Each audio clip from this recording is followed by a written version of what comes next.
Halo semuanya, selamat datang di sesi penjelasan kita kali ini. Hari ini kita bakal bikin rangkuman super jelas dan ngupas tuntas soal peraturan pemerintah nomor 9 tahun 2026.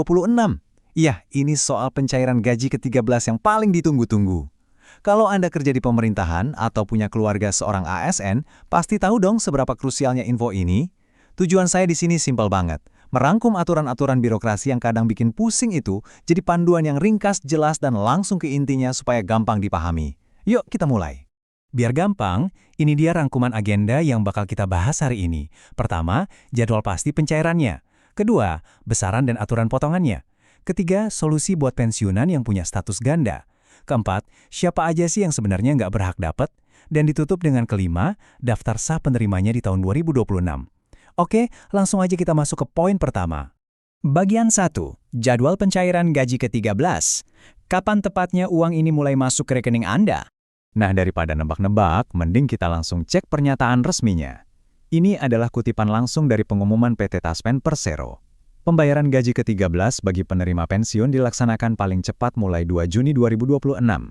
Kutipan ini benar-benar penting banget, karena langsung mematahkan semua rumor yang beredar.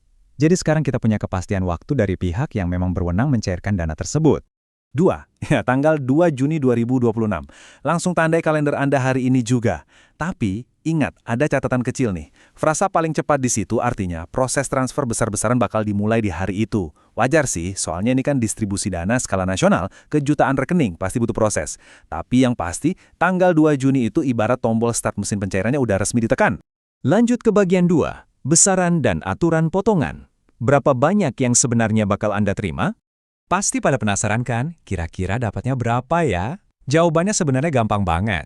Nominal gaji ke-13 ini murni didasarkan pada komponen penghasilan yang Anda terima di bulan sebelumnya, yaitu bulan Mei 2026. Intinya gini, apapun rincian yang ada di slip gaji Anda di bulan Mei kemarin, mulai dari gaji pokok sampai segala tunjangan yang nempel di situ, nah itu dia cetak biru atau patokan utama buat pencairan di bulan Juni.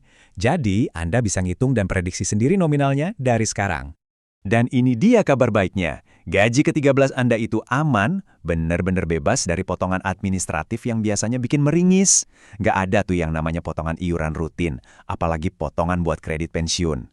Terus gimana dengan pajak penghasilan? Tenang, semuanya udah ditanggung penuh sama pemerintah. Artinya, uang yang masuk ke rekening Anda itu benar-benar jumlah yang utuh dan maksimal, murni buat ngasih bantuan finansial tanpa digerogoti potongan bulanan. Kita masuk ke bagian 3, solusi status ganda pensiunan. Gimana aturannya kalau Anda punya lebih dari satu hak pembayaran? Oke, mari kita bahas situasi yang agak khusus ini. Katakanlah Anda ini pensiunan ASN, tapi sekarang lagi mengabdi lagi sebagai pejabat negara. Berarti statusnya ganda tuh. Nah, aturannya cukup tegas. Anda nggak bakal dapat dua-duanya. Anda cuma nerima satu pembayaran aja, tapi pemerintah bakal milihin nominal yang paling gede di antara kedua status tersebut. Adil banget kan? Tapi tunggu dulu. Beda cerita kalau Anda ini pensiunan yang juga berstatus sebagai penerima pensiun janda atau duda dari mendiang pasangan. Kalau kasusnya begini, pengecualiannya luar biasa. Anda berhak banget nerima kedua pembayaran tersebut. Ini benar-benar perlindungan finansial ekstra dari pemerintah. Terus ada satu skenario spesifik lagi nih. Gimana kalau Anda baru saja pensiun atau purna tugas pas banget tanggal 1 Juni 2026 atau setelahnya? Wah, jangan panik. Hak Anda nggak bakal hangus kok. Peraturannya udah jamin kalau gaji ke-13 Anda bakal dibayarin langsung sama instansi tempat Anda terakhir bekerja. Jadi, biro atau instansi lama Anda itulah yang bertanggung jawab ngurusin pencairannya. Bagian 4, siapa yang tidak berhak? Biar clear, mari kita bahas pengecualiannya. Biar nggak ada salah paham, kita harus perjelas juga siapa aja yang secara aturan memang tidak berhak dapat. Ada 3 kondisi utama nih. Pertama, buat ASN, prajurit TNI, atau anggota Polri yang kebetulan lagi ambil cuti di luar tanggungan negara. Logisnya, karena negara nggak nanggung penghasilan pokok saat cuti, otomatis gaji ke-13-nya juga nggak cair. Kedua, kalau Anda lagi ditugaskan di luar instansi pemerintah. Dan nyambung ke syarat ketiga, kalau selama penugasan itu, gaji Anda dibayar sama instansi tempat penugasan, bukan sama pemerintah pusat, maka Anda nggak berhak dapat gaji ke-13 ini. Aturan ini dibikin murni buat mencegah double payment atau kebingungan administrasi.